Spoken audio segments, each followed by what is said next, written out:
חסדך, כרוב רחמך, מחף שי. כבשי אני אדע, וחטאתי נגדי תמיד, אם רוח נשברה, אני מתחנן.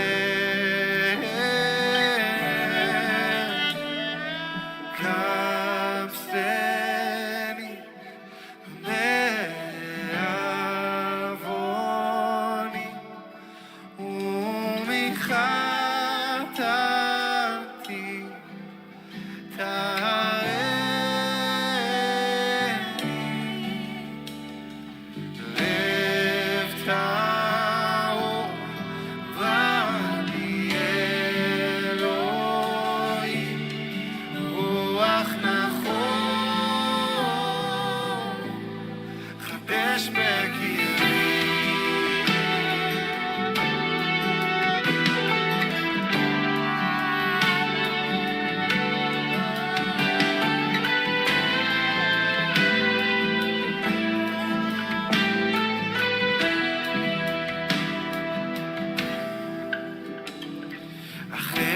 סוחף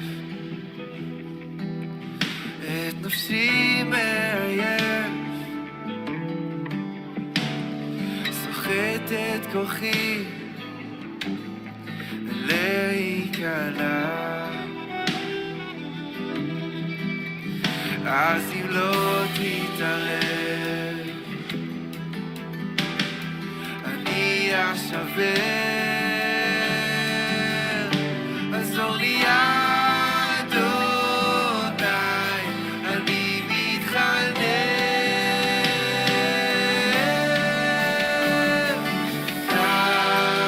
כבסני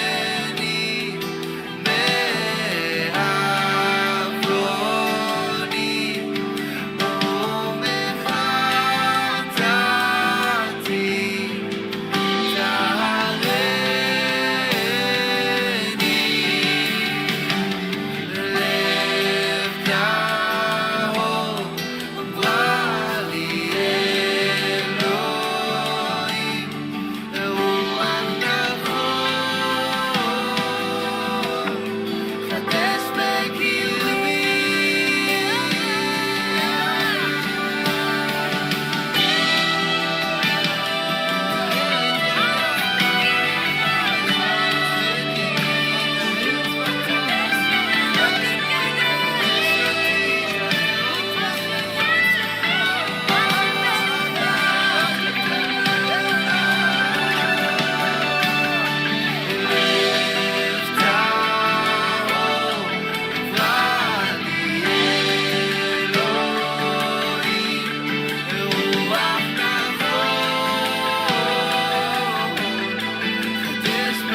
flashback in me.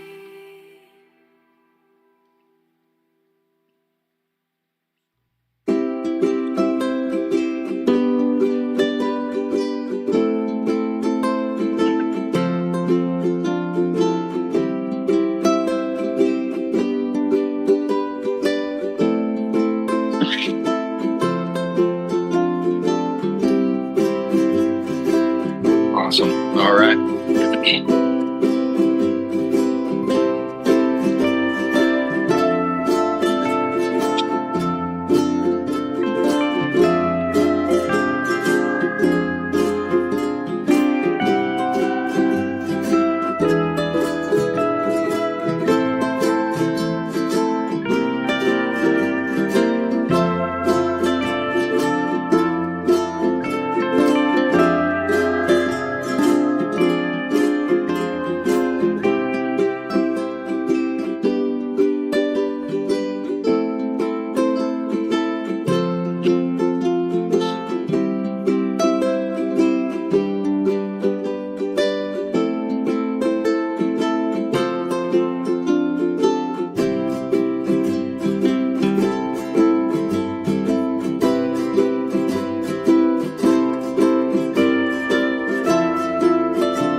Aloha, everybody, Aloha. and welcome back to another Hebrew Hawaiian. Yes, hello. So, as you can see, we've got our special guest back, Zach Lewis. He's back for another one upon your request. Yay! How you guys doing? Grateful to be here. Thank you. Thank you. I apologize. The chat's covering my beautiful wife's face, so we're gonna scoot over real quick. We gotta see this face. Mine's is less important. So yeah, Thank you for coming, you guys. We have yeah. a Thanks for special tuning guest, in. Zach, again, who is gonna be on our show today. You can see him here. Yes. Should we get started with the prayer and praise requests? Yeah, we'll go ahead and open up with prayer. Okay. So you got it, babe. Oh. Yeah. Okay. Abba, thank you for another beautiful day that we have all had the opportunity to meet online and discuss more about your word and your truth and what you have in store for us. May you continue to lead us in this path that you have so graciously given us. May we continue to also seek wisdom and truth in you alone. May the Ruach Kodesh be with us, not only with us, but also our family and friends near and far. It's another beautiful day in Hawaii, but also throughout everybody's locations and where they are in this world. We do ask that you guide us in your way and that you give us a good message today. And may your will be done above all else. In Yeshua's name, thank you. Amen. Thank you. Awesome. All right, so we'll go ahead and do some prayer requests and praise reports. I believe the couple of you guys sent some in. Yes, we are definitely praying for Auntie Tammy. Auntie Tammy, if you either watch this later or are watching it now, we love you. We miss you. We really hope that your health gets better so we can see you at the next conference again. 2024. Yay! 2025, sorry. Yeah, so Auntie Tammy is still in critical condition at the ICU from her previous heart attack. Yeah. So let's keep Oh. praying for her. Yeah.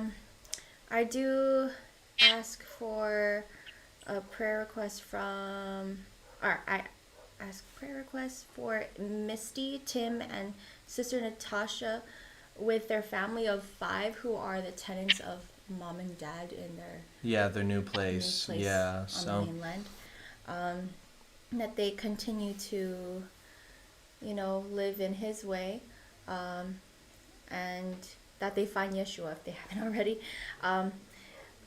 Prayers to Isaac and Zach as they go with today's live stream. Pray over the tech.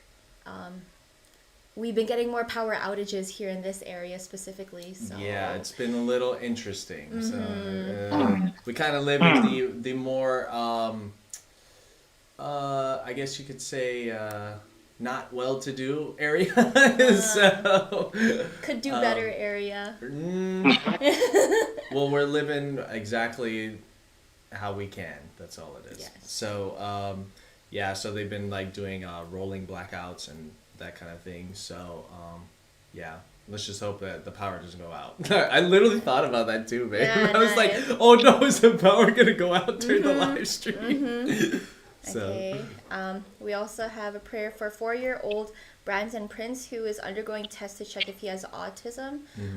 Our family friend that was at marriage counseling with us today was just talking about this 4-year-old who would just do these things in a particular manner, but all of a sudden would just fling himself at the table or just like do something so out of character.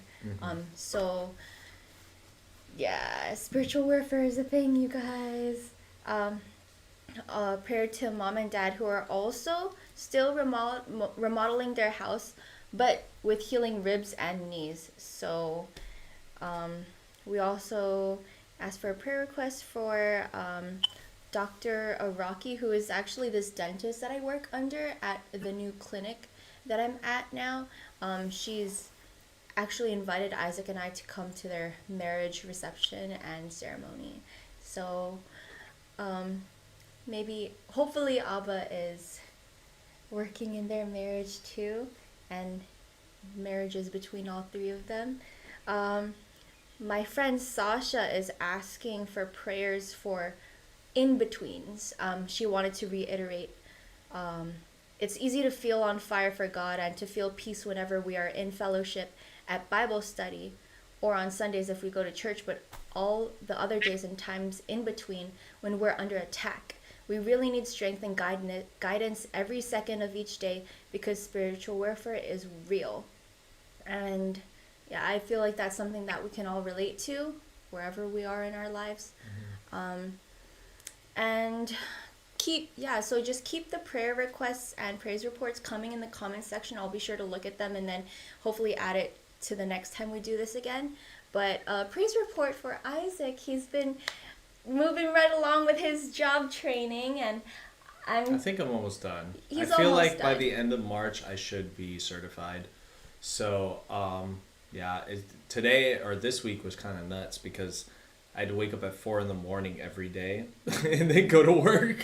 So it was a little tricky. It was tough for a bit. I was exhausted and I was getting hit with spiritual stuff too. So you know how the enemy likes to do it. Sometimes he'll get you when you're like at your either weakest or your lowest. And yeah, it took a lot of crying out and a lot of prayer. And sometimes, I don't know if this is actually accurate or not, but I think in my perspective, sometimes I think that Abba likes for us to constantly cry out to him as a means by which to get closer to him. And we can only respect him as the God and wait for his answer, and it's up to him whether he decides to even to give it to us or not. Yeah. So, it took a couple of days, and I'm very thankful that it was a humbling aspect, and he was just like, hey, like, you believe that these things will happen because I am able to do them, yet you're still trying to do it in your own power. Where's the faith? And I was like, oh, thank you. Thank you for that one. So yeah, I felt so broken this past week, and when he finally just brought his rod and was like, hey, this is how it really is, it was so sobering. Like, oh, it was such a relief. So, and of course, I thankfully humbled myself, and he allowed me to humble myself and just recognize that, yeah, it's out of my control. So, getting hit with that while trying to like be competent at work, waking up that early. It was just like, whoo, it was a whirlwind. So Yeah, it's hard getting up that early. yeah, I was thankful Definitely. for Kaylee for there to be my emotional support and just kind of calm me down at the times when I was more frustrated than I normally am. So because I'm rarely frustrated. Yeah, so. he's rarely ever that way. So I was like, oh no, something is happening. I don't know what to do, but just keep praying. Yeah. The best thing we can do is pray for our loved ones, right? I think I also wanted to add on to that too about how like not only does Hasatan try to attack us at our lowest, he also tries to attack us at our highest too. Yeah. So right when you're just having the time of your life, it's like, oh, you get hit by something else. Yeah. Yeah. So No, you're right, babe. Wow. yeah, Yeah, that's happened a continue. couple times too. Yeah, continue to be prayer warriors, you guys. You got this. Yeah. So we will step back and give our amazing guest the floor. Zach Lewis, everyone. Yay! Thank you so much. Yeah, but to kind of touch on, you said you've been waking up at 4 a.m.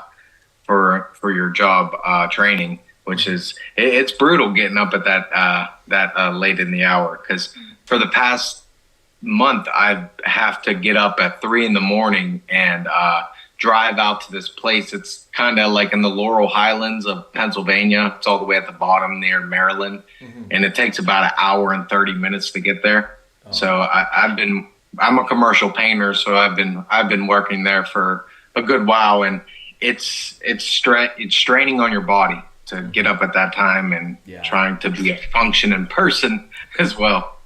Yeah, that was the part that was hitting me. I was just like, oh man, why is it so hard to just like move my arm?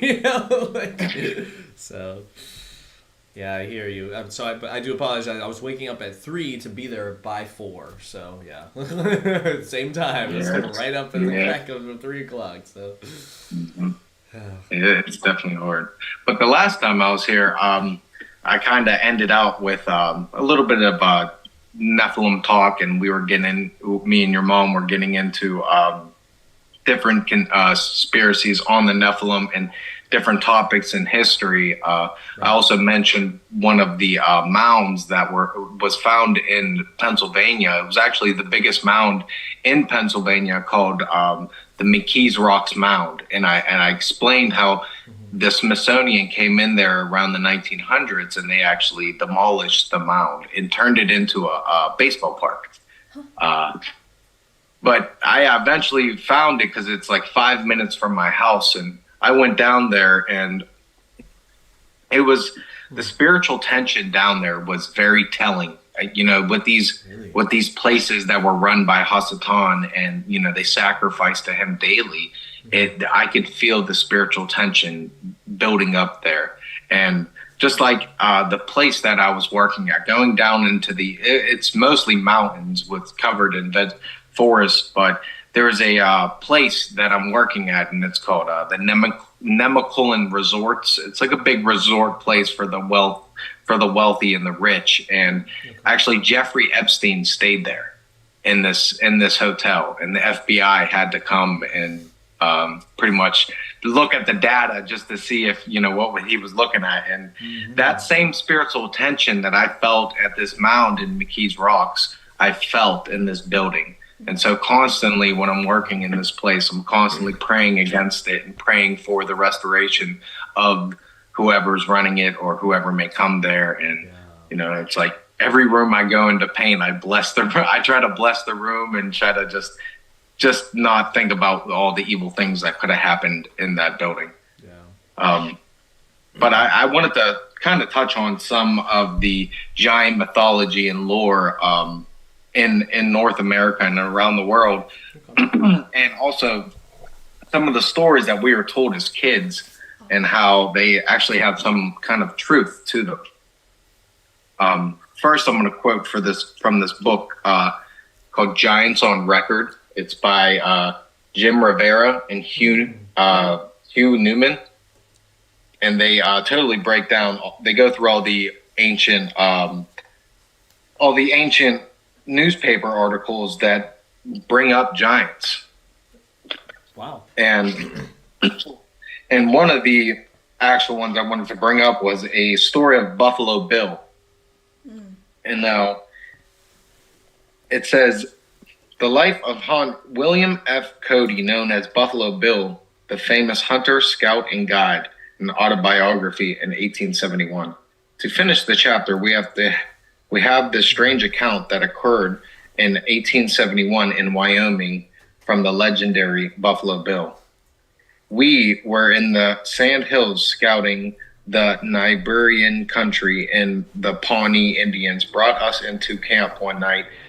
Some very large bones, of which a sergeant of the expedition pronounced to be the thigh bone of a human being. The Indians claimed that the bone they had found were those of a person belonging to a race of people who had long time ago lived in this country. That there was once a race of men on the earth whose size was about 3 times that of an ordinary man.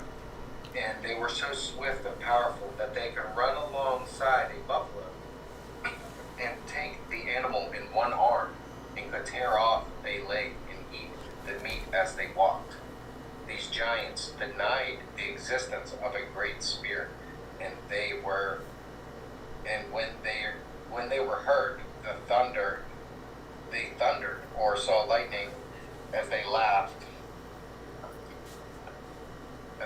and said that they were greater than either. This so displeased the great spirit that caused a rainstorm to come down, as the water kept rising higher and higher, so that it drove those proud, conceited giants from the low grounds to the hills, thence the mountains. But at the last, even the mountaintops were submerged, and those mammoth men were all drowned.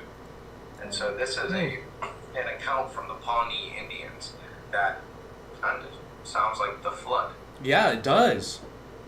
It really does. Whoa. And it also mentions the Great Spirit, which is very interesting. Oh, But this is yes. Yeah. and this is an actual account from Buffalo Bill himself that he mentioned in his autobiography when he was staying with the Pawnee Indians. And what is actually really fascinating about the Indians, there is a book called Life Among the Paiutes, and it is written by Sarah Winnemucca Hopkins. And in here, it's the life among the Paiutes, and in their historical, what they claim to be their history, they talk about, and I'm going to quote from this book.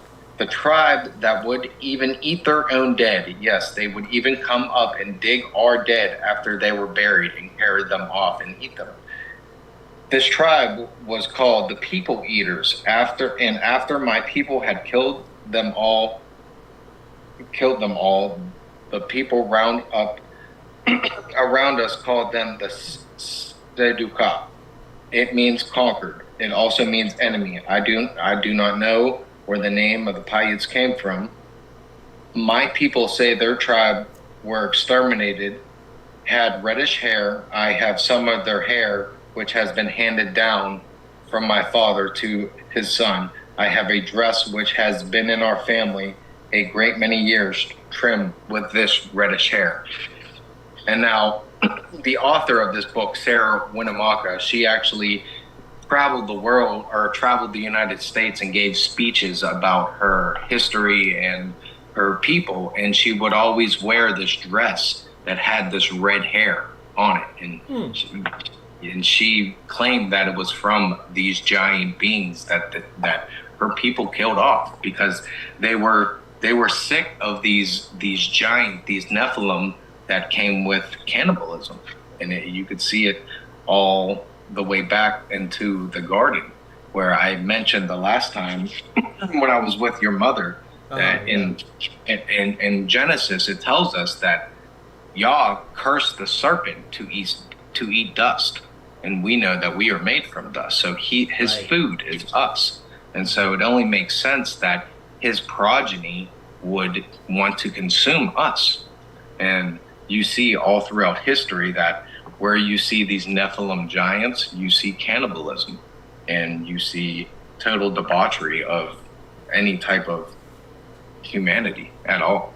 Yeah, wow, that is, whoa. Okay. It's deep. It's deep. Yeah, And the connection what's- is really there. It is, and what's really fascinating is that with your mom's work and with Zen's work, and how they came forth with the acts of Andrew and Matthias with the city of the man-eaters, and how they literally, this book tells you how they lived their life. It was just like Sodom and Gomorrah. They had no moral value for any human. They totally consumed their flesh. Yeah. And it's fascinating that to see that this is the reason why. It's because it was all the way back. They were cursed with eating the dust. Yeah.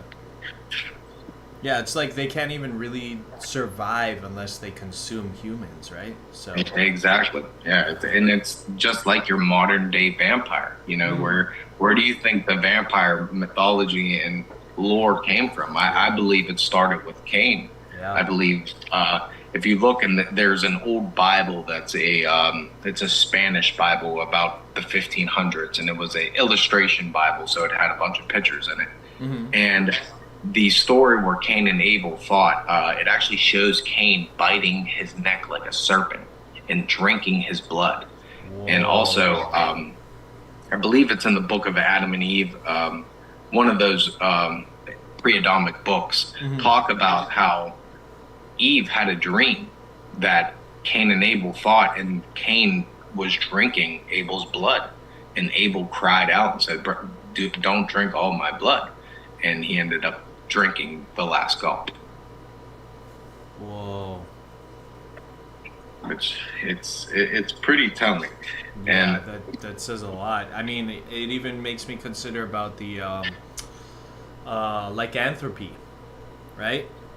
yeah, yeah, and like how these modern day, the modern day witches, or so to speak, or vampirism today is still rampant. Yeah. Even the actual belief in witchcraft and Wicca is actually growing exponentially. It is. It's very telling. But once you bring the light to these people and show these people that believe in these type of things where their beliefs actually stem from, they either run, or they actually take a close look at themselves, and they're like, do I want to align myself with something like this? Because it's truly against God. Yeah, it really is. Wow. Yes. Jeez. But another person in history that we were all told as kids was, if you've ever heard of the story of Paul Bunyan. Yes, I have. Yeah. Well, so this was in the Oasis Argos Press, February 8th, 1972, the Bay County, Michigan. The last report of a giant colonist with double row teeth come from the Oasis Argos Press, February 8th, 1972. This article seeks to find the jawbone of the famed Joe Frontier, who used to keep his teeth sharpened by biting hunks out of bars in the back of saloons. Frontier is believed to be the model for the American mythology giant Paul Bunyan. Frontier was killed in a barroom brawl. The article goes on. Joe's skull, which was housed for his famed teeth, was bashed in by a single blow of a carpenter's mallet in 1875, and ending the Bryce's battling career.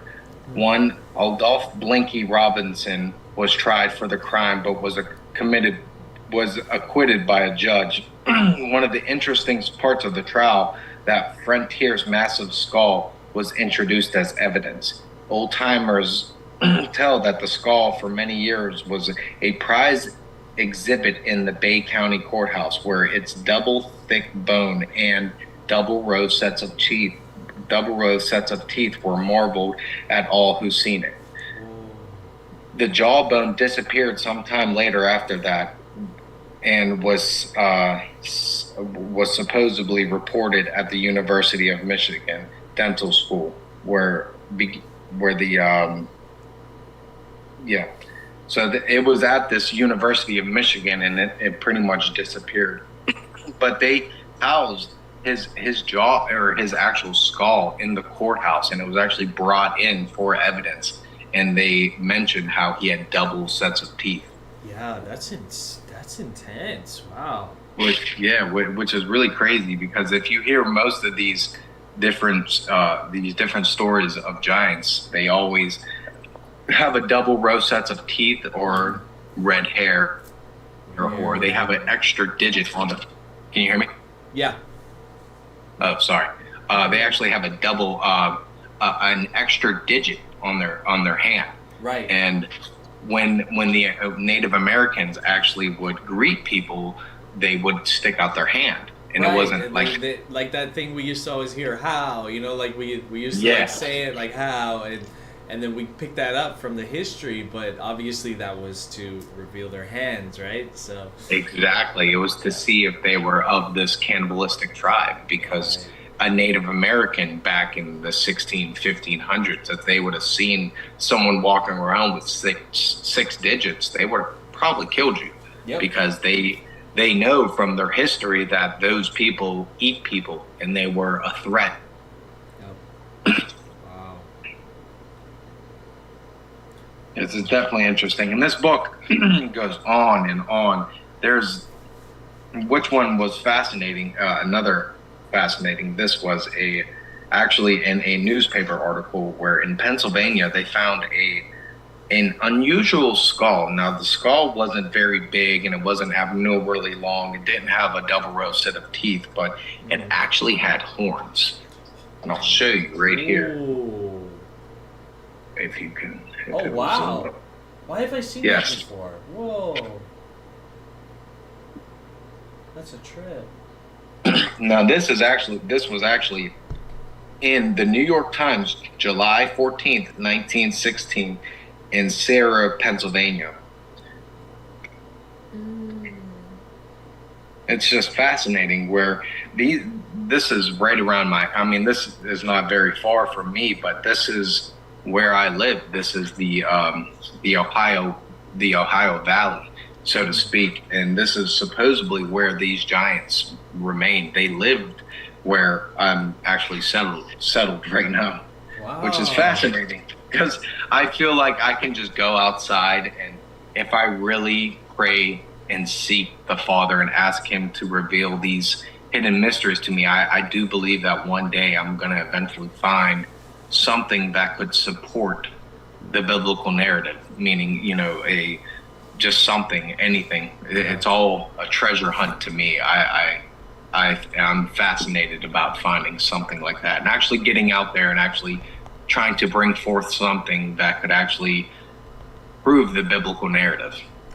Yeah, well, we will be praying that Abba will allow you to finish your work that he has planned for you, and we won't randomly find you disappeared. Yeah, if you paid attention, where a lot of people in the truth community that have came out and talked about sightings of this stuff, or actually video evidence of these type of Nephilim creatures, they're all going missing. On my TikTok, I actually talked about a man called Andy Dawson that lived up in Canada, and he was driving to work and was looking at a mountain and seen something walking on the mountain. Now, from his vantage point, he was at least 3 to 4 miles away. So whatever he was seeing on top of that mountain must have been huge, because you could see in the video, he zooms up to it, and you can actually see how big this thing is, and you can see it move, like the arms sway.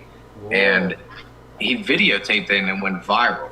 And right after that happened, he started really investigating. He was like, you know what? I'm going to go back, and I'm going to see if that, if it was just an object up there. Maybe it was, maybe it's still there. So he drove back, and it was gone. He couldn't find it. So he ended up driving up into this national park where this mountain was, and he was turned around by the national forest industry, the people that observe it or watch over it, and he was told to turn around. And now this is a free park where you can go, anyone can go there, but he was told to turn around. So he went back, and he noticed that this car that actually stopped him in the mountains actually followed him back to his house, and he has it on video where there was a car sitting outside of his house. And so he ends up going back again because he just really is interested and really wants to find out what's going on. And he sees military helicopters going back and forth towards that mountain. And so there was a military presence there also. Wow. And so what happened after this was really, really interesting, that he actually made a video. Well, he kind of disappeared for a little bit. No one really knew where he was, or he wasn't posting anything new. And then he posted a video, and he said that all the videos were faked, that he did it for only entertainment purposes. But the way it just looked like he was being forced to actually tell the story. Right. And he was sitting there with his hands in his pocket, looking over every time he would say it was fake. Every time he said that these videos were made for entertainment purposes only, he would look over to his left or his right, like someone was coercing him to say this. Yeah. And so not even a day later, he posted another video, and he looked totally frantic. And he said, everything that I posted was 100% true. I'm scared for my life, and I think they're going to come after me. And he totally went blank for months, and no one really knew where he was until an independent researcher actually looked up the obituaries in Canada and actually found his obituary from about a couple weeks later after that video was posted. Oh. They're Yes. always watching. Yes, they are, and it's definitely telling about what happened to him, because I don't know how far he got into the truth, or if he actually did find Christ or not. I pray he did, and I do pray over his soul. Yeah. But I hope that it brought him and much other people closer to the biblical narrative, just by proving that there was a modern day Nephilim out there. Right. And with I believe that we are in the end times, and we are the fig tree generation, that the pit will be open and these things will come back. If you read in the book of Isaiah, in the Septuagint version, it says that giants are coming back to fulfill his wrath. Yep. So that's something I do believe that we need to consider. Yeah. I don't know if you've heard this story or not, but have you ever heard mention of the Kandahar giant? Oh yes, I've covered that many times. That instantly made me think of that. And what's funny is that I actually have a coworker that served, and she happened to be in Kandahar at some point in her military career, and I asked her about it. And I said, have you ever considered, or do you know the story about the Kandahar giant? And she was like, I've never heard of that. What are you talking about? And I told her, I was like, go look it up, see if you can find it, because it would be very interesting, because it piqued my interest, and that was the first thing I thought. That I was like, really, you served over there? Do you know about this? And she had never heard of it, so I was like, So yeah, it's a very interesting story, the Kandahar giant. If any of you have not heard of it, L.A. Marzulli is the one who broke the story, actually, in his Watcher series.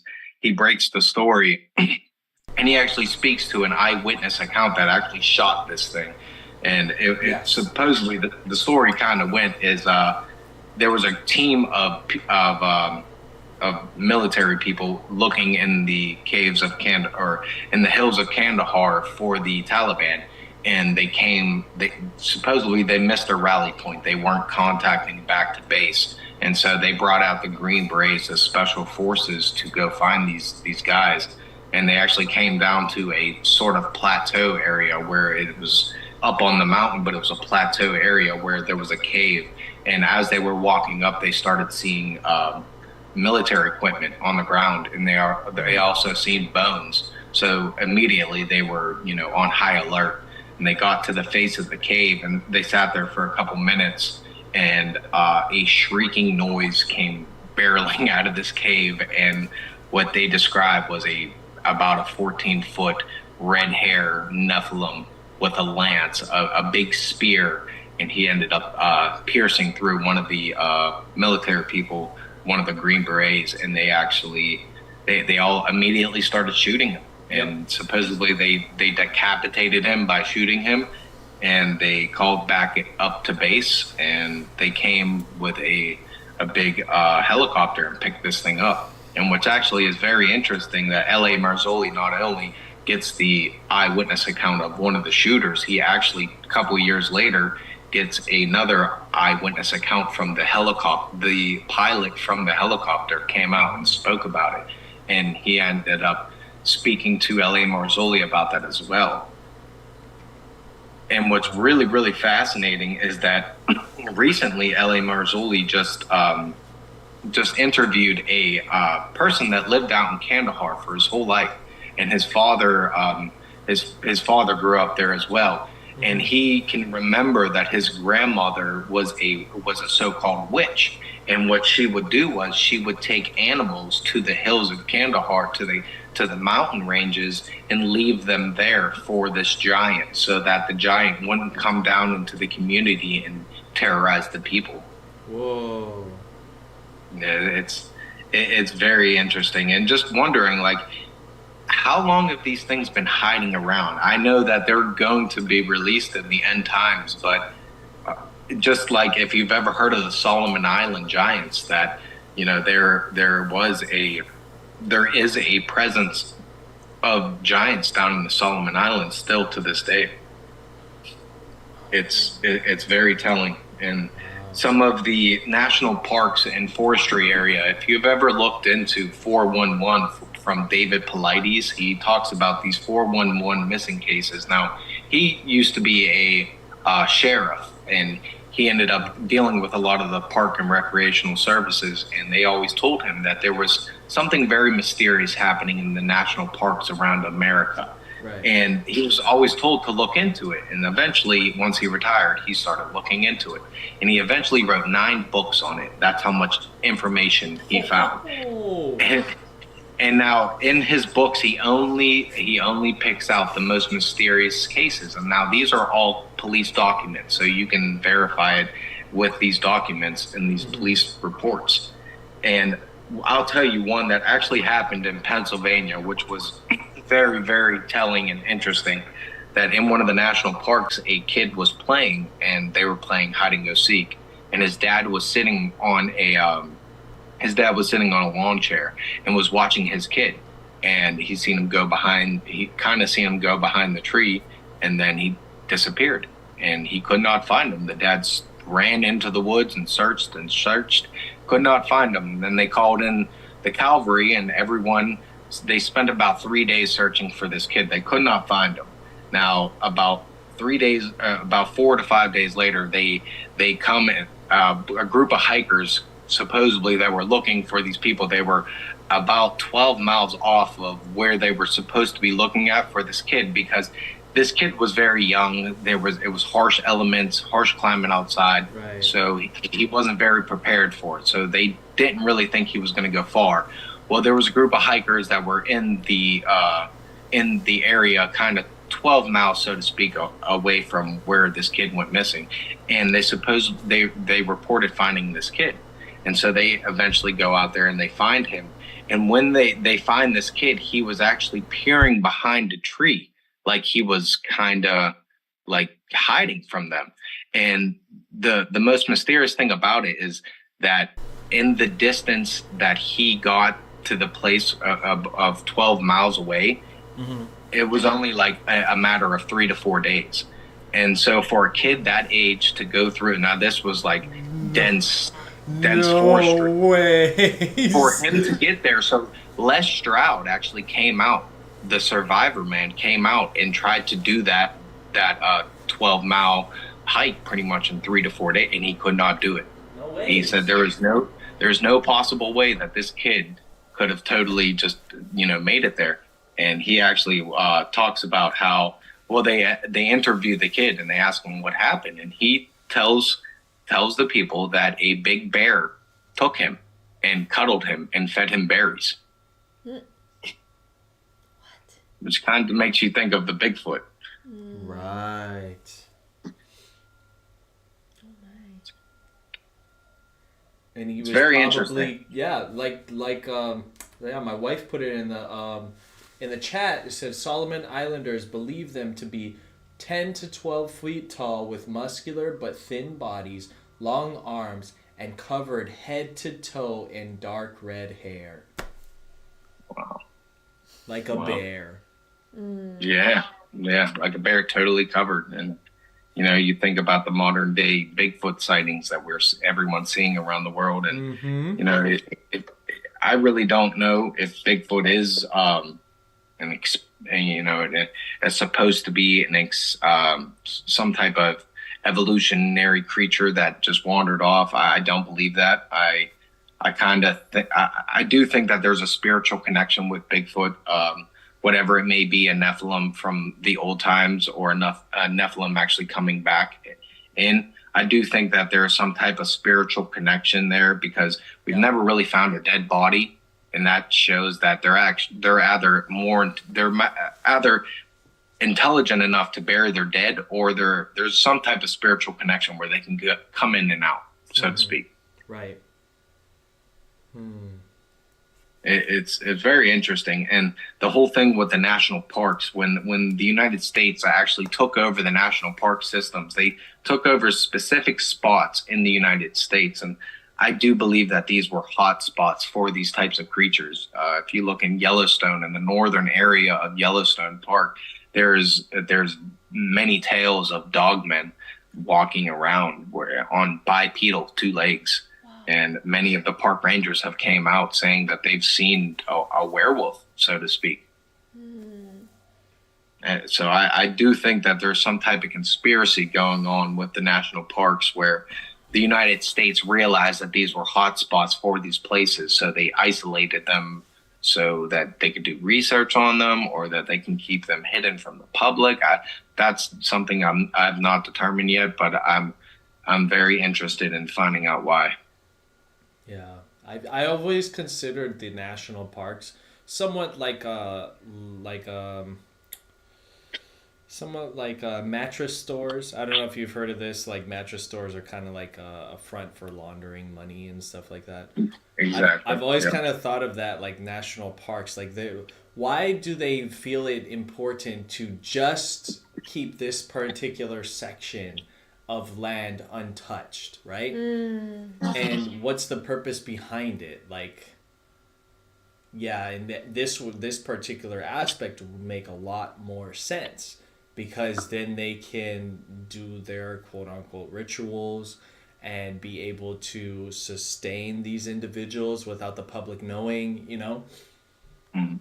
Yeah, definitely. Because even like you've seen with that grandmother that lived in Kandahar, she was actually feeding this giant. And if you look in different cults around the world, there are werewolf cults that they drink blood and they do offerings to these creatures that they might know it or not, but these things could possibly be real. Yeah, and then it reminds me of how they found a bunch of the world leaders worshiping that owl in a national park, right? Exactly, in Bohemian Grove, yeah. Exactly. There were a bunch of big name people there. If you ever seen the actual video, Alex Jones broke it to the world, where he snuck into Bohemian Grove and actually filmed what it looked like to be Hillary Clinton and George Bush. Yes, yeah. I've never watched the video, but I'd heard about it, yeah.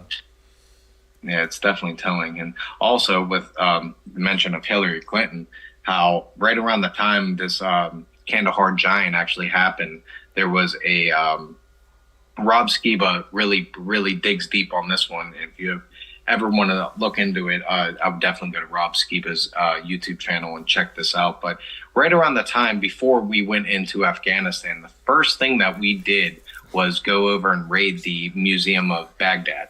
And supposedly, what the United States Army took was about 12,000 resurrection tablets, and also they suppose it took graves out of this museum that were up to 10 to 12 foot tall sarcophagus. Right. And so when they actually took that out, there was an email from Hillary Clinton stating that she was looking for the location of the dead Nephilim Gilgamesh. And if you have ever looked into Rob Skiba's information or his study, he actually believes and determines that Gilgamesh was actually Nimrod. And Nimrod is the man of many names, because when he ruled on the earth, he ruled the whole entire earth. And when the language were split up by God, he split the languages up. Well, the people had the same stories of the same person, but they just told it in a different way, or told it in a different name. And I do believe, as Rob Skiba believe, that Nimrod is Orion, Gilgamesh, and all these different people mentioned in history and mythology. Wow. Yeah, no, that actually makes perfect sense. What was it? Oh, I just had it on the tip of my head. If you've ever watched her videos, probably Alexandria, she just released a new video about the concepts of how all the world religions are actually the same one, but from the Tower of Babel. Like back in those days. And you know how they all worship the same, right? And she goes into the topic of that, of how, you know, because of the splitting of the languages, it's all the same thing, just in different texts or different wording. So yeah, if you have the time, go check out her video if you have not already. Probably Alexandria. She gives very detailed explanation to all of it. So, and we've been watching it. That's why I've thought of it. I was like, oh my gosh, like it all ties in. Yeah, I'll definitely check it out. But kind of the way I grew up, I was a big history buff, and I loved history. And there was a reoccurring theme in all the mythologies and religions around the world of how these beings came down from heaven and eventually mated with women, and they created these demigods. You know, you look into Greek, Norse mythology, it always is this. It's the same story played over and over again, but told differently with different names. Exactly. Well, and I think what really brings this all together is the Book of Enoch. Once you read the Book of Enoch, it brings all mythologies, all world religions all together, and you realize that it's the same story being played over and over again. The fallen angels coming down and mating with women, creating these Nephilim offspring, these giants, these hybrids. Yeah. And that's where we get these demigods, this clash of the titans, which is mentioned in the Book of Enoch, where Uriel, I believe it's Uriel or Michael, actually comes down and whispers madness into the Nephilim, the first round Nephilim that came from the fallen angels. He whispered madness into their ears, and they eventually fought themselves in a type of civil war, which the Greeks stylized as the Clash of the Titans. Yep. And I also believe that Atlantis was actually the Tower of Babel. Wow, that's a very because it's very interesting. Yeah, because I believe that Atlantis was the the city of the Nephilim, and somebody ties it. I can't remember. It was the city that Nimrod named. I can't remember the name right now, but I think it was. Nineveh. Say again. Sorry, I was thinking of Nineveh. I know it was Babel that he created. Yeah. There was a. It was under. I want to say it starts with a T. It's slipping my mind right now. Tartaria. Yeah, or something like that. I have to go back and look, but I wish my mom was right here. She'd tell you right away what the name was. Yeah, and I believe that that's just the story of the lost city of Atlantis, because if you think about the story or the movie that the Disney made, it's like, oh, the city that went underwater, right? Yeah. It's just like it's right Yeah. there. Like Exactly.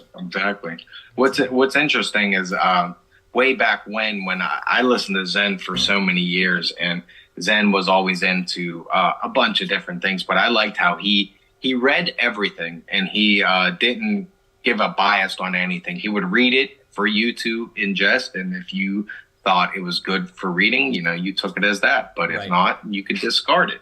But he always used to read from the Emerald Tablets of Thoth, and if you've ever read it, it's very interesting. It talks about the whole Atlantis and Thoth, how he was an Atlantean priest king, and how he talks about that that the evil side of these priesthoods, they were worshiping things from the great deep, and they were bringing up these evils from the great deep, which is one of the reasons why Atlantis was destroyed. And it actually speaks about how Thoth left Atlantis and actually started the civilization in Egypt, which is very interesting.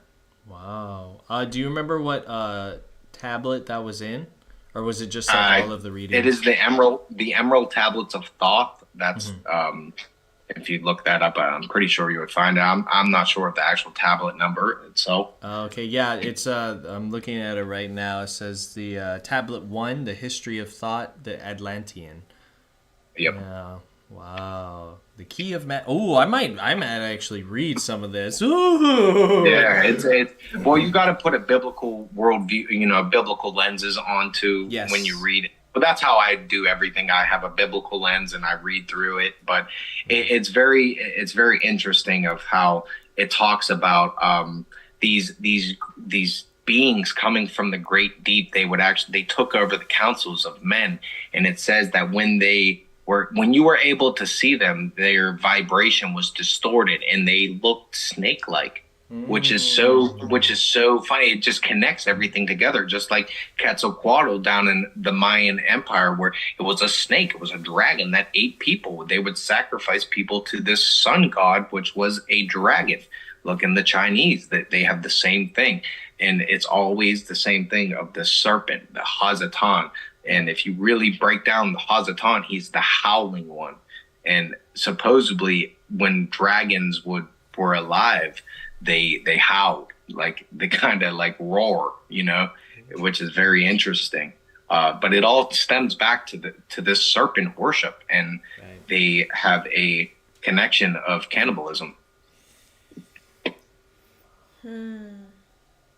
Very interesting. But not only are there are giants and all these different things, but understanding that when the fallen angels came down, they didn't just corrupt men and women, they corrupted everything. They went after everything. And you could actually see this in the Bible of the lion men of Moab and different creatures like this. I believe the guy that Abraham bought the cave of Mamre from, his name escapes me for some reason. I forget his name. I'm sorry. But the guy, Abraham buys a cave of Machpelah from a guy that is, if you break his name down, it actually means fawn-like. So he was actually like a fawn, which if you look in the Egyptian mythology, there are people that have fawn heads and male bodies. Right, or goat legs and male torso. The satyr, the satyr satyrs, and all that. Wow. And then in this book right here, this is the Encyclopedia of the Ancient Giants in North America by Fritz Zimmerman. Right here, which is another great resource for biblical giants in North America and everywhere else. But what was really fascinating is that in a large mound located south of Cautiostown, Ohio, on the ridge in the background was a site of pygmy graves. It is chanced that they were buried overlooking this portal of fairy lands, the Nephilim Chronicles in Ohio.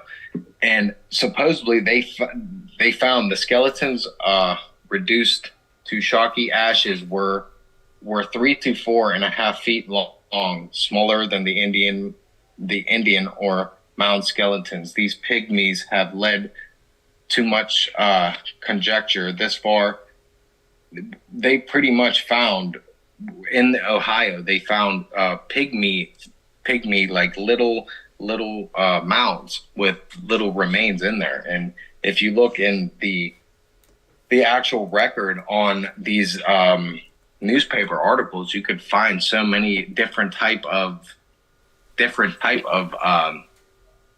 creatures all throughout history.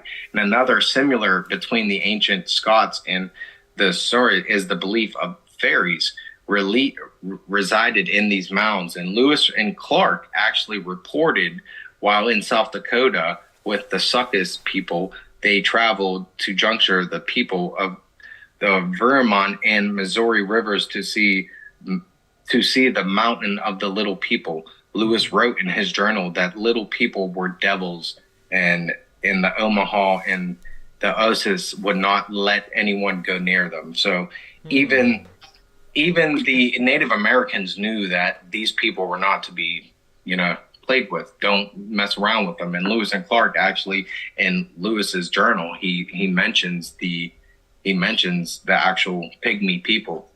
And there's a book that I have. It is called The Suppressed History of America, and it is supposed, and this is kind of the memoirs of Meriwether Lewis, and it is concerning the murder of Meriwether Lewis and his mystery discoveries. So when Lewis and Clark were going through the United States, Meriwether Lewis was actually discovering and hearing all these legends of these giant races, and he actually supposedly discovered something, a giant bone, so to speak, and he was going to come public with his discoveries, and supposedly the Smithsonian murdered him, actually. And if you read this book, it actually goes through and tells you how Meriwether Lewis was pretty much killed off for what he was looking into.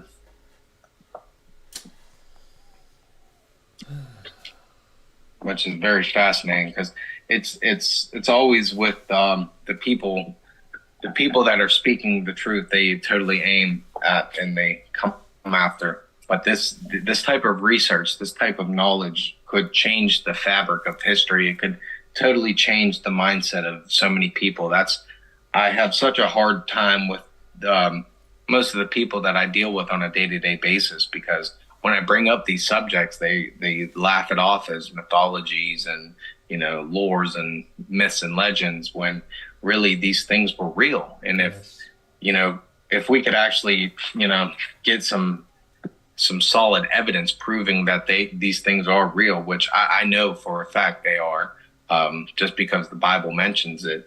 But if we could, it could definitely turn the tides. Mm-hmm. Yeah, I believe that the reason they hide the information is a twofold reason.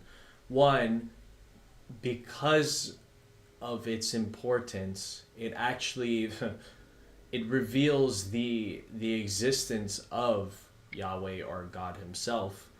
It proves that he does exist because it's been written in that way. And two, it makes people see a different, actually scratch that. It reveals to people that, like you said, the stories aren't myths, they're real. And if these particular stories could be real, then maybe Yahweh himself is real. Exactly. And if they can divert and pervert the concept that there is a God, they're already winning, right? So but they're only winning the battles, not the war. Yeah. But with this belief, it totally destroys all these different lies that have been put in our life, like the evolutionary theory of Charles Darwin. And, exactly. It totally destroys that in one swoop, Mm-hmm. And that's why I think during this, it was right around that same time where Charles Darwin was bringing forth this Darwinism, is when the Smithsonian stepped in and actually started destroying these giant bones. And there's actually mention on record of archaeologists being paid by the Smithsonian to destroy bones. I mean, there's many of accounts of that happening. I mean, and if you see, they've got 3 different movies about the Smithsonian keeping magic in their freaking vaults and everything. The night at the museum, right? I mean, it's right there in plain sight. Right like, there in your face. and it's old That's Egyptian magic. It's just like, oh my gosh, like. Yeah. Yeah, once you become a truth seeker, you start really realizing that they put the truth in the movies and lie to us in the news. Exactly. It's just really how it is. But another thing I wanted to mention, I'm not sure if you guys were aware of this, but I in the truth community, I like to branch out and listen to a lot of different people, and kind of in my journey to truth, I started out with Zen Garcia and Rob Skiba, and eventually I found Now You See TV, and I actually still listen to them, even though they departed ways from Zen Garcia and Rob Skiba and stuff like that. I do find their work to be interesting, nonetheless, but I try not to put a strain on truth. You know, I try to just analyze truth as what it is and take it for what I can see it. And one thing that Now You See TV has brought forward is that there was a so-called plate found on Mount Hermon. Now, a plate is like an old, pretty much rock that has a description on it. Okay. And supposedly, a Sir Charles Warren in 1869 was climbing Mount Hermon, and he was 9,232 feet above sea level. And he found this plate on Mount Hermon that had some inscription on it, and it was kind of a limestone. But when he found it, he also found a temple that was kind of on top of Mount Hermon, and the temple was in a spiral shape, kind of like the Fibonacci symbol, or a seashell, so to speak. But the temple was in a spiral shape, and on the plate it was an unknown language, and it kind of looked like it was Greek, but he couldn't decipher it. So he tried to carry it down the mountain, and it was very heavy. He ended up breaking it in two, but he brought it down, and they ended up translating it. And what they determined that the language was some form of the most ancient Greek that they could find.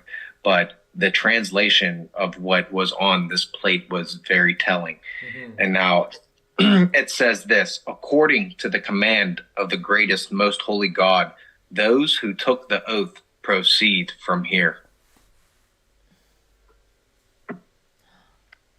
And if you know from reading the book of Enoch that the fallen angels came down, or if you know from the book of Enoch, the 200 watchers came down, and 22 chief angels of those 200 watchers descended upon Mount Hermon, and they took an oath. And that's what Mount Hermon means, is where they took the oath. And now this slate that was found in 1869 by Charles Warren says that according to the command of the greatest, most holy God, those who took the oath proceed from here. So is this a subscription by the fallen angels themselves, proving that they were actually there and they took an oath?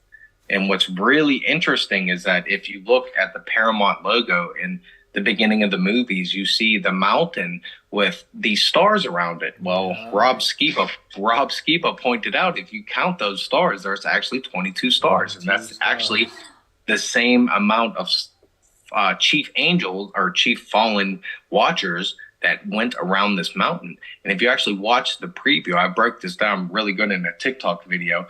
They actually come down and they hover over the waters. Well, we hear that from Genesis, from when the Spirit actually came out and hovered over the waters. Right. And so they put these little bits of truth in our face.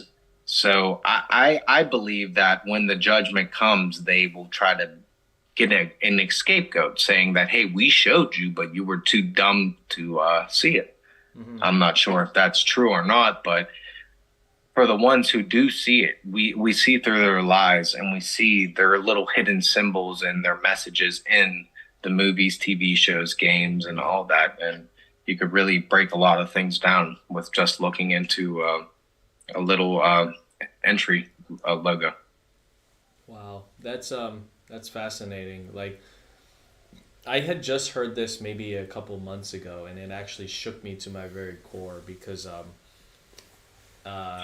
I know that my background is I probably, well, not probably, I definitely have Nephilim blood, and and I was told this by my dad. He was doing a teaching, and I'd never heard it before until when he talked about it, and he mentioned that the same mountain that Yeshua or Jesus had his transfiguration was Mount Hermon. Wow. And it blew my Wow. mind away because of the significance of that, right? Yeah.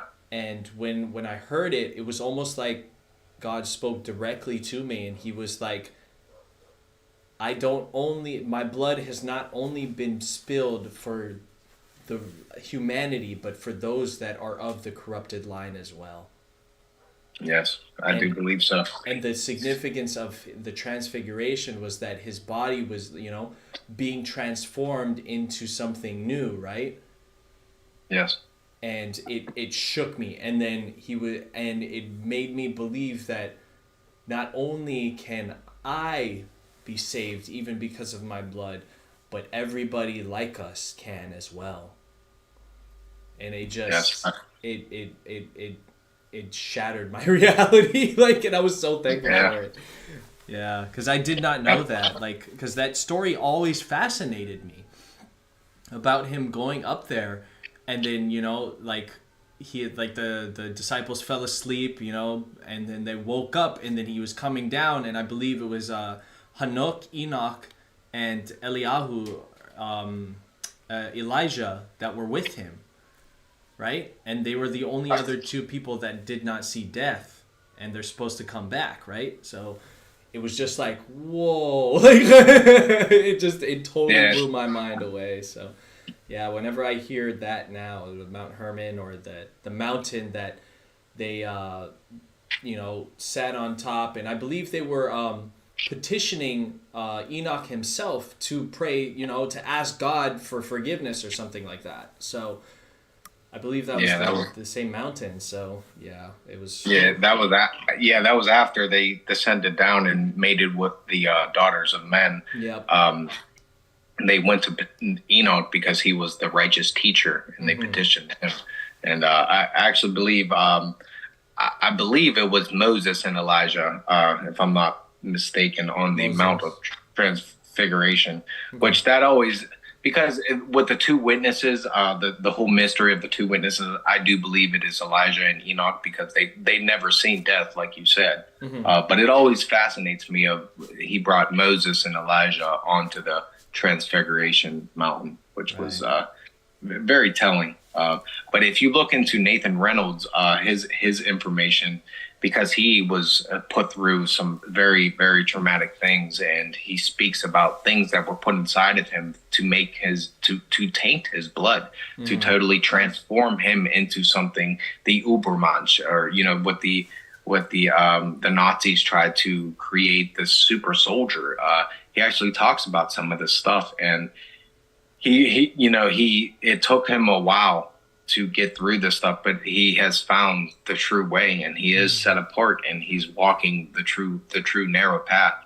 Yes. And I believe anyone can turn from their wickedness or any type of thing. Even these Illuminist families, even the top people themselves, if they would just remove the scales from their eyes and repent and seek the Father, seek His face with their whole heart, and do the commandments and believe in Yeshua, they would be saved.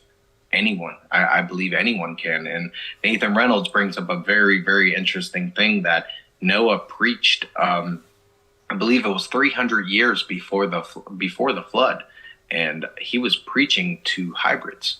He was literally, because he was the only pure one in his generation. He was pure in his.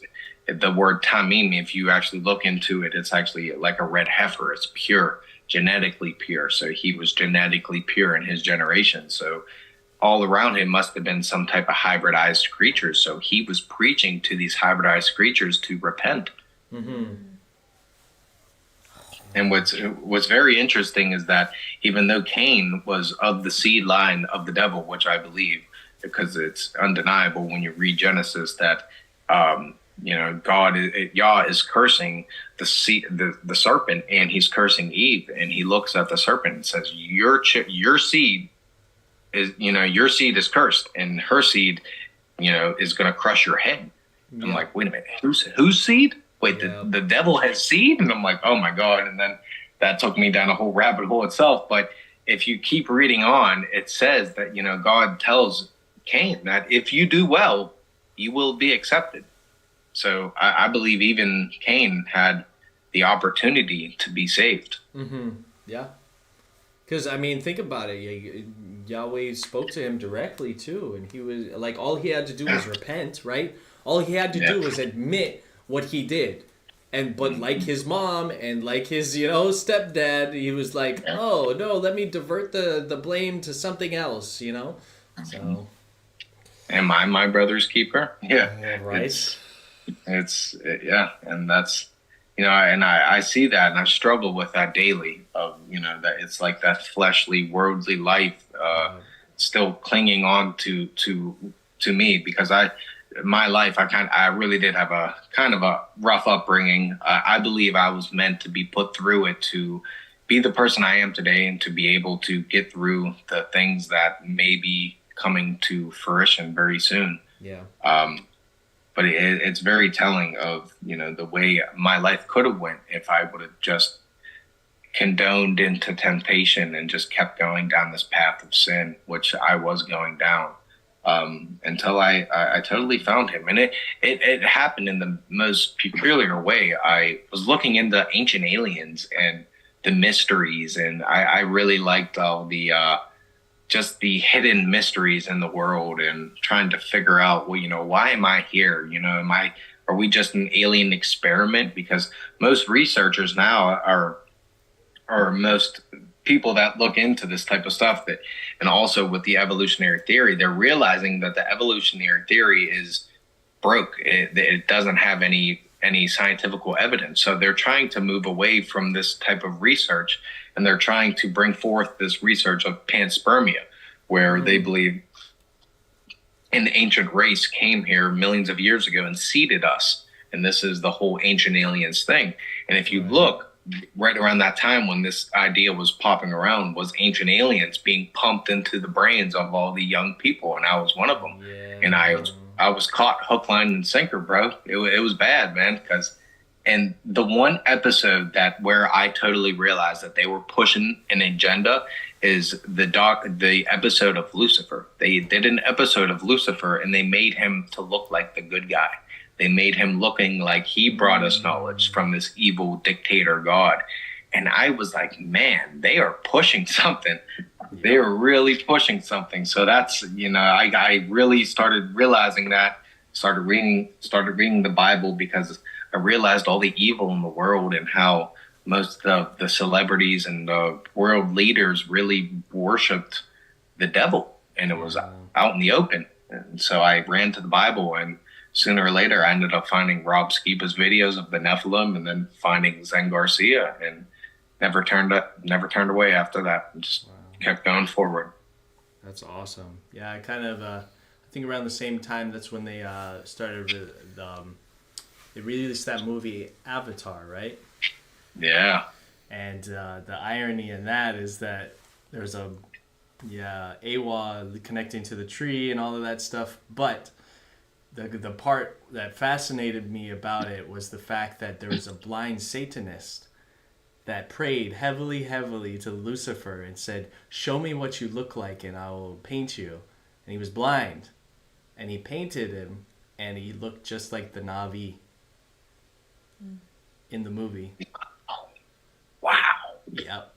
And that's amazing. Yeah. And so it fascinated me, because I was like, oh, interesting. They're aliens from another planet that almost look exactly like Hasatan himself.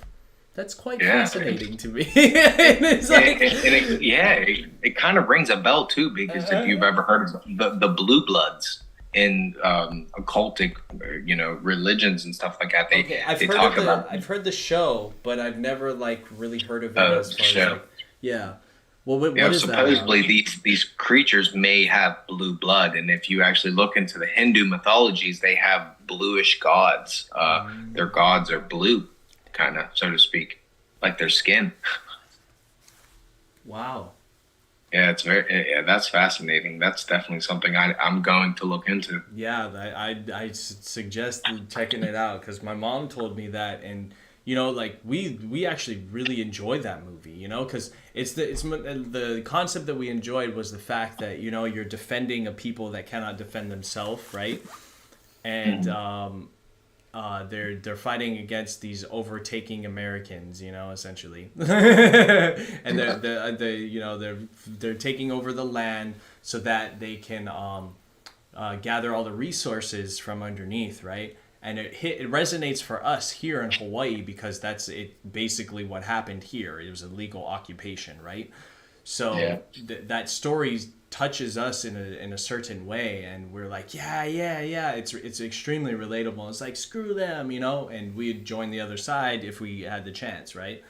So it's like, yeah, that's why it was a very powerful movie for us. But then when we found out that aspect, we were just like, that makes much more sense. So, Yeah, it really does. yeah, because they're You can trying see- to make them seem like they're, you know, like they're okay, you know, like normalize that kind of thing, right? So, Yeah, that's why I tell all my friends and my family that, you know, over the past 50 years, we have been bombarded with these images of aliens, UFO contact, and all these different things. When, yeah, I mean, there really has not been any evidence, but movies, TV shows, they've been pumping this nonstop into the so-called media outlets, and it's totally taking over with even our kids. You know, it's in the smallest of cartoons. I have young children, and you know, anytime they even want to watch something, I totally have to.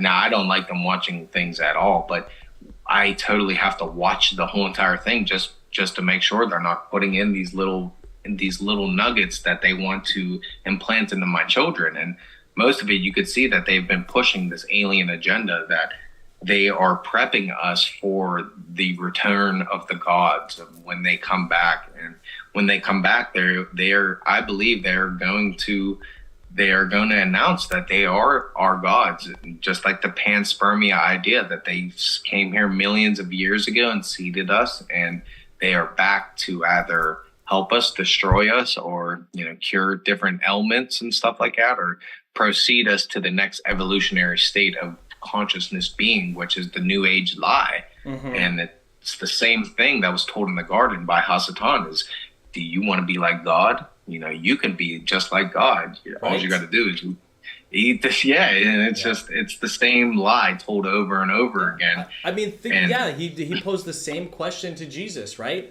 All this Yeah. could be yours if you know, like, oh, just eat. It's just like he's got the same tactic. It's just we're so Yeah. dumb to not learn from our history. And Yahweh himself says, "My people perish from what? Lack of knowledge. Lack of knowledge." And Exactly, brother. that's all it is. It's like, and it brought up an interesting point that you made too, because I don't know if you know this, you probably do, that the FBI came out and admitted that there were aliens.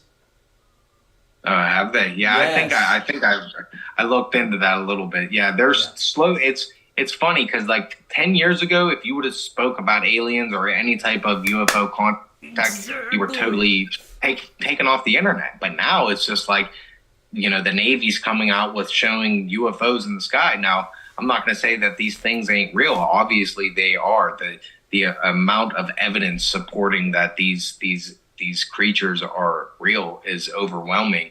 But Yeah. what are they is really the question. Yeah, but from it coming from quote unquote outer space, no, they're coming right from our backyard, guys. Like,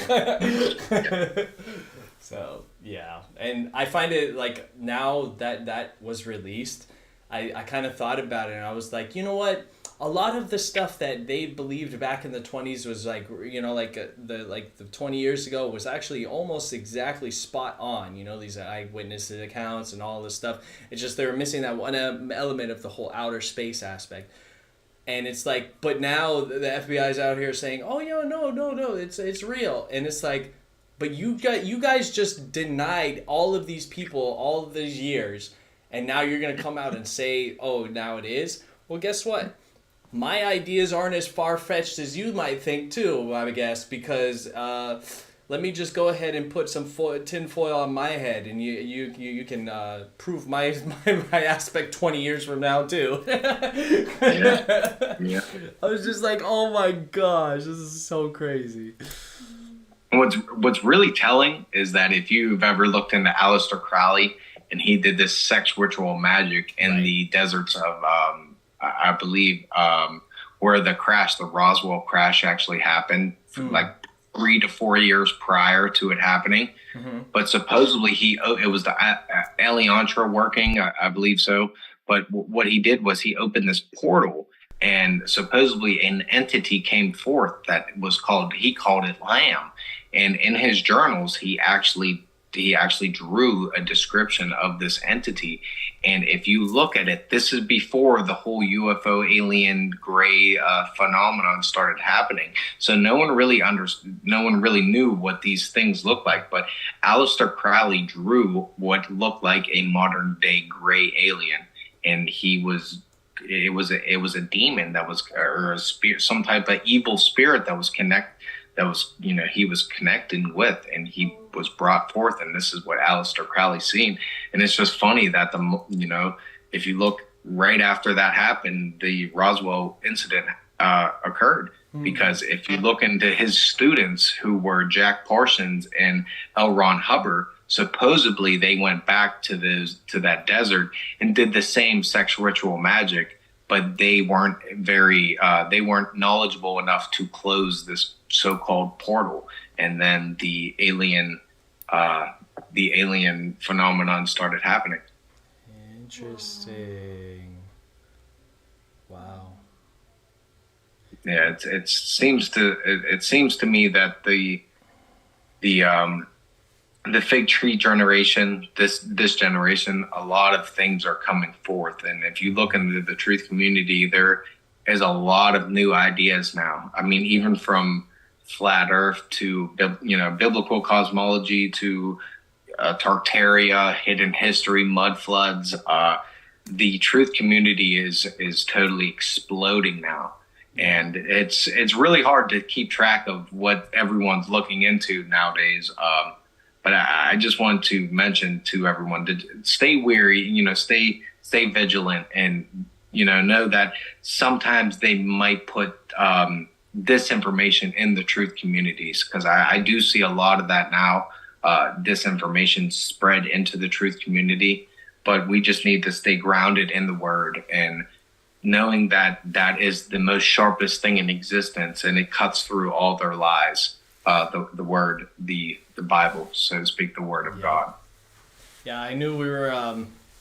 It clicked for me when we were reading through the book of Enoch, and it said this book is for a generation to come, right before the end. And I was just like, we found it now? Yeah, we found it right in that time frame, the fig tree generation, when Israel bloomed. Because, Yeshua tells us that, what is parable of the fig tree, and the fig tree is Israel, when Israel will bloom as a nation again. And that happened in 1943. Yep. Then we had the Book of Enoch rediscovered, and then we had the Dead Sea Scrolls rediscovered as well. And it's just like Rob Skiba always said, it was like a chess match between the devil and God. It was, move, counter move, counter move. And it seems that it's starting to speed up really, really rapidly in these days.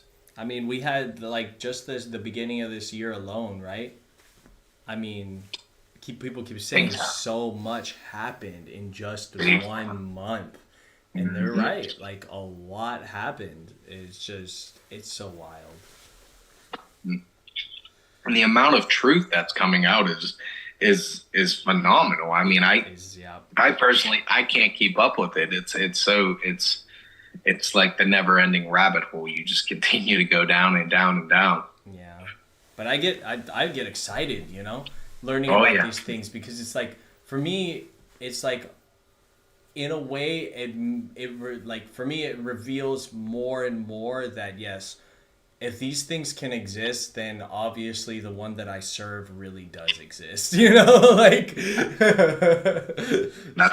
That's the thing I keep in my mind is that these things may be coming back, these Nephilim, these giants, but fear him that can kill both soul and body. And You just, and that really hits home for me, because if we are on his side, who can stand against us? Exactly. You see that in the story of Joshua, where Joshua goes through the land of Canaan, and he sends the spies out, and they come back and they're scared to death. They're like, we are like grasshoppers in their sight.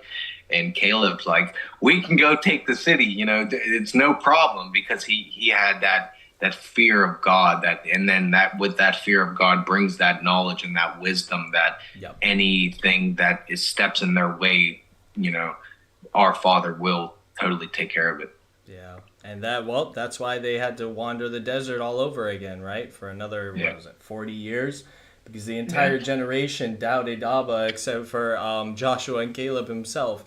And then God told Moses, like, hey, sorry, they got to wander the desert some more. So yeah, it's a refining area, That's what, God, Yah says that he's going to refine us like gold. He's going to totally keep pounding on us to make us better, to make us like a sharpened edge, or also so to speak, like a sifting. He sifts out he sifts out the people that really don't have a love for him. And that's one thing that even through this world and through all these distractions, I continue to try to have a love for the truth and a love for my Father in heaven. Yep, because greater is he who is in us, right, than he who is in the world. So. Yep. Yes, sir. All right, we're going to pull our camera back on real quick. And are you done? I want to see that first. do you have any more information? Because by all means, keep going. Cool. I just have a little bit more on I was going to get into the magnetic mountain, but if you guys have to go, I totally understand. No. We're hanging out. We got a date later, and we can show up anytime. So. Wait, I want to hear more about the magnetic mountain. I'll make it pretty quick. Yeah, she said she wanted to hear more about the magnetic mountain. So. Awesome. Yeah. Sorry, we kind of started having a conversation, and I that's my fault too. I talk. Sorry. I can tell that me and you have a lot in common. And we could probably talk for hours. Probably. Yeah. But go ahead. All right. Awesome. So, looking into the biblical cosmology and this belief of our world, you come to terms with, are there lands that they're hiding from us? And that was one thing that I really tried to look into, and kind of looking at the ancient world maps. And if you actually see behind me, I'm going to take the camera for a second. I have a map, which is called the Mercator map. And this map actually shows on there these 4 mountains. Let's see if you can see it. Yeah, I see it. Yes, these 4 different mountains with this middle, and with a Rupus Negra in the middle of it, which is transcribed to the Black Rock. Now, looking through mythology and different myths and legends throughout the world, you can actually see that most religions and mythologies speak about this mountain. The Hyperboreans, which is this land supposedly was, with these 4 different continents surrounding this mountain. And if you look in different mythologies, like Norse mythology, they believed it as Asgard. Also in the Chinese, the Tartar area, or kind of the Tartarians, it was the Unchained Gardens. In the Buddhist, it was called Serenia. In the Hindus, it was Mount Meru. In Tibet, it was Haida.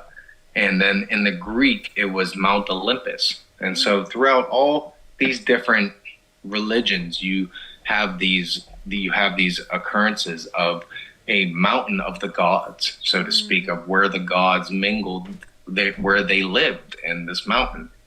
Let me just get back to my notes here. And so, what's really fascinating is that there is a book called The Inventura Fortunata, and is an Arctic exploration of accounts of Nicholas of Lynn. And now, this is a exploration of all the earlier people that journeyed to Antarctic or to the Arctic regions in the northern sector of the world. And in this book, it's very telling of what they discovered. Now, I'm going to quote from the book of Inventura Fortunata. The 14th century writings of the Inventura Fortunata by Nicholas D. Lynn, as well known as Jacobus Conan, discussed the magnetic mountain being so powerful that it pulled the nails right from the explorer's boat, then the enclosing whirlpools and the four rivers bordering the mountain. And so these are firsthand account witnesses of what they saw in the north. And they speak of this mountain, this black rock being a magnetite rock, and it totally pulled the nails from the boat that they were sailing on as well. And to kind of go back to mythology and different religions, the Greeks kind of stylized the indwelling seas of the four rivers coming down to a monster called Charybdis. And this monster, they believed that this monster, it was a monster, but it was actually the four rivers coming together in a whirlpool, so to speak, underneath this mountain. Mm-hmm. Also, in the Norse beliefs or mythologies, they called it Helvelgumr, which was this ancient sea monster they believed was a sea monster, but it really wasn't. Sorry, say the name again. Helvelgumr. Helvelgumr. Okay. I'm sorry, I might be butchering the name. No. I just had my ears. So. I'm sorry, you're good. You're good. Also, Jason and the Argonauts, they mentioned this place as well as it being a land filled with pygmies, supposedly little people, and the actual soil itself was white. So the dirt was actually white there, which is very interesting. But to bring it to a biblical sense, if you look in the Psalms 48 too, beautiful in elevation is the joy all over the earth, Mount Zion in the far north of the city of the great king. And also in Genesis 2:10, and a river went out from Eden to water the garden. From there it was parted and became four heads. And so if you remember the picture I showed you with the four different rivers going through these four different islands, right. It seems to me that the Garden of Eden was in the North Pole. And if you look into Zen Garcia's research, he actually believes that the North or the Garden of Eden was taking up into one of the heavens. And I do believe so, but I do believe that there is a remnant of the Garden of Eden that could possibly still be in the North Pole. Also in Matthew 4:8 and Luke 4:5, Yeshua was taken to this high mountain and he was able to see all the kingdoms of the world. Well, if you look at that from a biblical worldview of a biblical cosmology, knowing that we're not on a spinning ball, he's seen everything. So if he's seen everything, he must have been on the highest mountain possible. So did Hazatan take Yeshua to this Mount Meru, the mountain of the gods, the same mountain that Job speaks about, of where he goes and meets with the rest of the congregation of angels, this great mountain. And so also there is a letter from John Dee, which was a very famous occultist back in the day, and he was actually great friends with one of the queens. But he wrote a letter to Mercator, furthering his quotes of Caney's description of the North regions. In the midst of the four countries is a whirlpool into which there empties these four indrawling seas which divide the north, and the waters rush around and descend into the earth, just as if one were pouring it through a funnel, a filter funnel. It is 4 degrees wide on every side of the pole. That is to say 8 degrees altogether, except that Right under the pole lies a bare rock in the midst of the sea, and it is all of magnetite stone, and it is as high as the clouds. And so Mercator is the guy that made that map that was behind me. And he mentions, or John D mentions to Mercator, that this mountain reaches to the heavens. Also, in a map of John Ryakin, which appears at Rome in 1508, discoveries that under the Arctic Pole, there is a high magnetic rock, 33 German miles. And also, there are mentions that the explorers going into the northern regions, they would have to build their boats with wooden nails because of the actual immense power of this magnetic rock. And what's very fascinating about the black rock is that if you look into who owns pretty much the world, who owns has this share stakes and has their hand in every single pot, is this company called BlackRock. And they totally own everything, and it just makes it's just funny that they would name their company that. And if you look, there's been a lot of researchers that have been looking into this magnetic mountain, this Rupes Negra, this black rock, so to speak. And if you go on this app, it's called Windy. It's an app that you could see the wind currents and stuff like that. Well, they were looking at the North Pole, and there was something blocking the wind that was 33 miles in diameter, and it looks like it reaches to heaven, kind of, so to speak. The wind totally like stops and goes right around it. So whatever is there is a huge thing that is the wind is not going through; it's going right around it. And there's a lot of researchers that are really looking into this, this research right now, and I do believe that is prevalent because a lot of people like to look into Antarctica and what went down there. I do believe that the North Pole is much more fascinating. Yeah, definitely. Yeah, the way I view it is that, like, you know, the Earth is flat, circular, right? And if we consider it like that, the point is right in the middle. Exactly. And it's like, yeah, everything's north, but it's not in the way that we understand it. It's not like, oh, like if we curve up, it's more just like, just go straight. Like, Exactly. so, Just go to the middle. Yeah. go to the middle. So, yeah, it was funny because my mom and my dad, they went on a trip to try and prove that the Earth was flat, essentially, in their own way, and they were trying to show people that there was a cutoff from Hawaii was like the farthest west you could go, and then New Zealand or the Philippines was like the furthest east you could go, and they wanted to go on the trip to like show that the ship actually goes down towards Antarctica and then wraps all the way around through like Russia and whatnot, and then shows up on the other side. But my mom actually they disproved themselves. And what's crazy is that they headed west the entire time, and so it was like, so our understanding of it changed, where it's like, oh yeah, it's not like a paper, like the world's not like a paper, but it's actually like, you know, very extremely circular. It goes right around. So yeah, I thought that was interesting. And then it proves that also that there is a northern point to every part of the Earth. Yeah, so,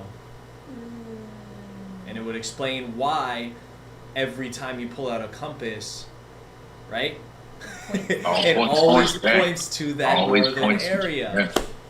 In which, if you were on a ball, why wouldn't there be one on the southern point? You know what I mean? If you're on a ball, it should be the exact same, but it's totally not. Yeah. And this brings up that exploration that just excitement of looking for new things. If they're hiding, I mean, because if you look at a world map today, you're not going to see those 4 continents with those rivers and that mountain in the middle of it.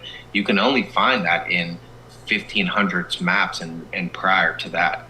Anything prior to 1500s, you're going to see ice and water up there. But the ancients knew better. They all knew better. And if look, there's a book that's called Paradise Found by William F. Warren. Zen Garcia actually sells this book on his website. And this is Paradise Found. And he goes through all the religions of the world, proving that all the religions of the world believe that they came from the North Pole, the Garden of Eden, so to speak. Yep, makes sense. Does. Jeez. Wow, that is so cool. Yeah. Yeah, it's really fascinating, and it makes me really want to go up there. But you would probably need some extreme gear to get all the way up into there. But it's just fascinating because even your mom in a previous video with Zen was speaking about how in the north this is where these creatures, this is where the abysmal chasm is. This is where these creatures are going to come. So, kind of probably don't want to go up there, but just to see the magnificent. I would love to see, the splendor of that, and to discover something that the world has totally forgotten. Yeah. I mean, there's been a couple people, eyewitness accounts. So. Yeah. Like Admiral Byrd, I believe. If you if you heard that name, you know that he took a little trip to some alien alien areas, right? So. Yeah. And then there's another story that we were actually listening to in Colorado. I can't remember the name, but it was like a dad and his son took a actual boat up there. The fisherman. Yeah. The fisherman, right? Yeah. Mm-hmm. We were listening to the somebody reading it while we were in Colorado, and driving around and to all the different places, and it totally fascinated me, and it just blew my mind away. So. Yeah. People have been there. So yeah, exactly. I think we should definitely keep these eyewitness accounts, just like the book Adventure of Fortunata, which is an eyewitness account of the Arctic explorations. I really do think that we should keep these, in actual print copy, just in case if they decide to start deleting things that, we've already proven that they have been erasing our history time and time again.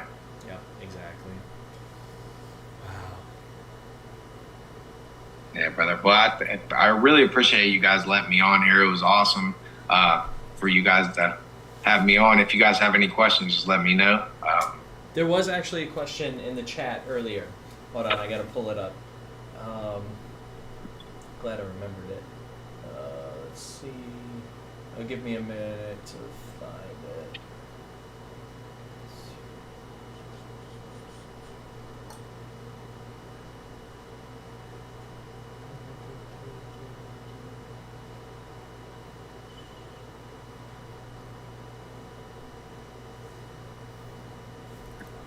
Alright, sorry, it might take me a minute, so hold on just a second. You're all good. It was a while back.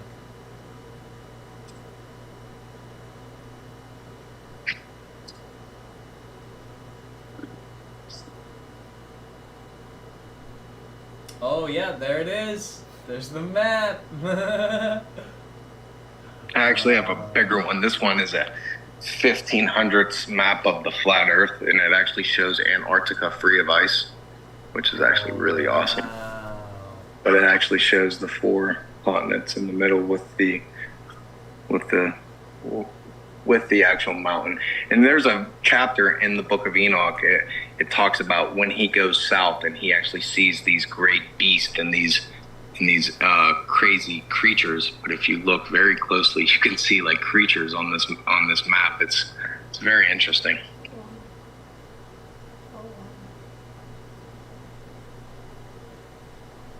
Maybe we should get a map for this room. Yeah, that would actually be really cool. We can hang it up on the wall. Yeah. Yeah, right in the back, so everyone could see it. That'd be awesome. Yeah.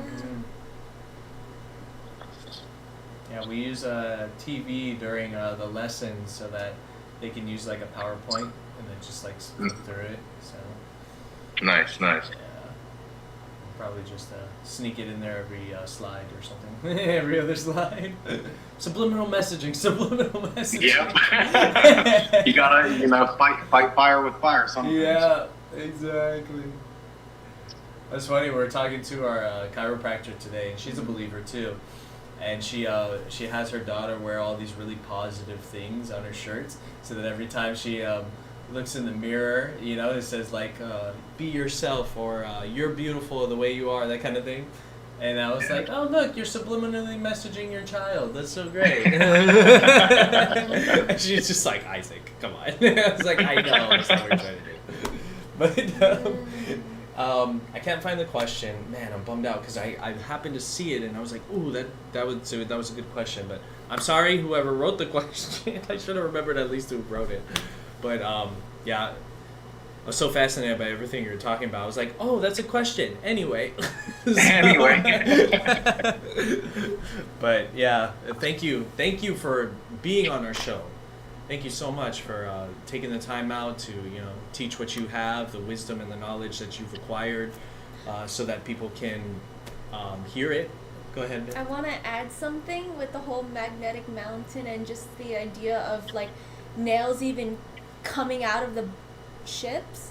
Like if you look at Yod He Vav He's name, the meaning behind his name. It's behold the hand, behold the nail. Yeah, so like I kind of just tied that in together with what I was thinking, like, oh, isn't it crazy to think that even the nails are like repelled, but like it's the actual people that like stick the nails into Yeshua, but leaving like his crown, and it's like it like sort of ties together in what I think is like, oh my gosh, like what way to steer people away from the truth than an actual compass pointing the wrong direction.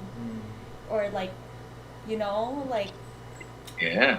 I think what you're trying to tie it together is that the nails in a way didn't just symbolize him being hung on the cross, but the enemy trying to cut the lifeline. Yeah. Right? Yeah. That's why I was like, sitting here like, yeah. That's pretty interesting because when they took him down, if you read in the Gospel of Nicodemus, it says that Satan was totally deceived until the very end. He was like, oh, we got Jesus of Nazareth. He's coming down now, and Hades, the entity, hell itself, is like, is this the same person that called Lazarus up with one voice? He was like, yeah, if that's him, don't bring him down. Don't bring him down at all. And he found out very quickly that it was him. Yeah. He broke open the gates of brass. Yeah. Totally destroyed them. Yep. To death Stole back the key. and Hades. Yes. Okay, I just wanted to say that little bit. But No, that was good, babe. Because in his name, right? Behold the hand, behold the nail. Yod He Vav He, right? And I always love that too because it proved that yes, he is God himself because Exactly. how he saved humanity is literally in his name. Yep. So, Exactly. If you look at the name of Yeshua, though, and you break it down the same way, Yeshua's name means the one who destroys I'm sorry. It means Yeshua's name means the hand that destroys the establishment of the eye. And if you look up what that establishment of the eye, that whole thing, man, he came to destroy that. What does the Bible say? Yeshua came to destroy the works of the devil. And who comes down to destroy the works of the devil? The hand. Who is the hand? The right hand of Yah. yep. You can't separate that. It's deep, man. It's really deep. That is that stuff that I love about him is that the more we learn about all of this stuff, the more he is revealed in it, and it's almost like It's almost like he had control of all of it. The whole time, yeah, so to speak. It's almost like he knew. Yeah. Alpha and Omega. Yep. He knew it from the beginning and the end, you know? He knew it. Yep. So, Oh my gosh. Well, we'll go ahead and end in some prayer. You prayed, right? Yeah. Opening, I'll close. Okay. Thank you, Abba, so much again for having our brother Zach Lewis come on and be so willing to come on to the show and give his wisdom again and the things that you've revealed to him. I pray that you continue to reveal all of the truth that you wish for him to know before it is time for us to be called home. Father, we thank you for another amazing day, another amazing walk with you. I pray for everybody that has tuned in and listened as well, for all the prayers that we may have missed or may not have missed. Father, your will be done in all things, and that's all we can really ask for, is that your will be done, because as we have seen throughout history, it is very apparent that your will be done regardless of whatever we decide, because guess what? Every knee will bow and every tongue will confess whether you are a believer or not. So let's go ahead and believe in you before that time comes. We praise you and glorify you. We thank you for all things that you have given to us and all things that you have taken away from us. And thank you in Yeshua's name. Amen. Thank you. Yay. awesome, brother. Thank you guys so much for this. Yes, and thank you It again was for awesome. coming on. We will keep in touch, obviously. Awesome. Awesome. And then we'll, if you have anything else you wish to share, if you want to come back on, give you even like a half an hour thing of something that you found, by all means, hop on. Like, we'd love to hear it. We can make a whole thing about it. It would be awesome. So, but we will trust Yah to keep our paths straight, and whatever He has for us, we'll keep listening to that. So, Awesome. Yeah. Thank you so much Thank you again. Thank you again for coming on. So everybody, we're gonna go ahead and sign off.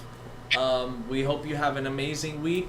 Please get some rest. We'll be praying for your hedges of protections to stay mighty and strong, and that Abba will keep us from temptation, but lead us into Him, not all evil. Why was I saying it like that? I know, I was like, wait. I was like, no, lead us away from all evil. But just keep us on His path. Shaloha, Shalom. and have an amazing Aloha.